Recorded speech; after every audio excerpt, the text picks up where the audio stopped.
We've just heard the hubris and the smugness from government interjections across the chamber, and I think that really sums up what's gone wrong with the estimates process. There are government chairs who see it as their ticket to promotion by protecting government ministers who can't do their job.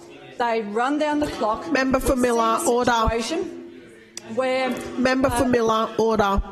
We've seen a situation where government chairs will take a question, and so I think you mean and rephrase it, and that in fact is a case that's happened with the member for Logan, running down the clock in such a ridiculous way. Member for Bulimba, order. Also, with Labor backbenchers who aren't pulled up by those chairs, who will move points of order which are out of order, but because time is so short, what chance does an opposition or a non-government member have to dissent against the ruling? Because you'd have to go offline, do it within a committee structure and take away time from the estimates. It's really become a joke, and I think that the smugness and the arrogance of the interjections from Labor members is in fact summing up. Excuse me, member. Members, can I ask you all to check your mics?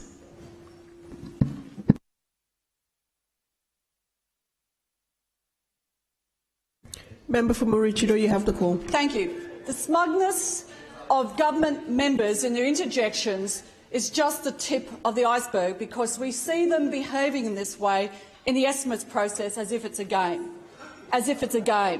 And I'd like to name and shame a few others who are the primary culprits, but I would take away too much time at this point. And it really is disappointing, because I do believe that the estimates process and the committee structure in general started out with the best of intentions, bipartisan support across the parliament.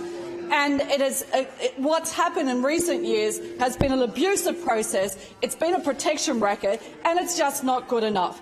That's why I do support the points that have been raised by the Leader of the Opposition for reform in the estimates process. I would also go further in regard to the committees and say that matters which are done in secret and not released to this full parliament, that those things are happening over and over again, where Labor majorities in committees are hiding minutes and procedures with the intention of keeping it secret. Committees should be the opposite. There should be a default situation where you release information. But they've used it as a way to beat up issues behind the, almost like behind the shed, because it's not done in public, it's not done with the full scrutiny, and it should be, and that has to finish. Now, I want to talk about the provisions that the Leader of the Opposition has outlined. We do believe that there does need to be more time for adequate questioning of expenditure. The way that the structure is now evolved to, with the timeframes that are there, is not the way that the estimates process was initially set up with. And it's become a process which is constrained and doesn't allow for continual questioning to follow through. And we see structures of government where some of the entities, some of the responsibilities Member for Logan, ministers, order.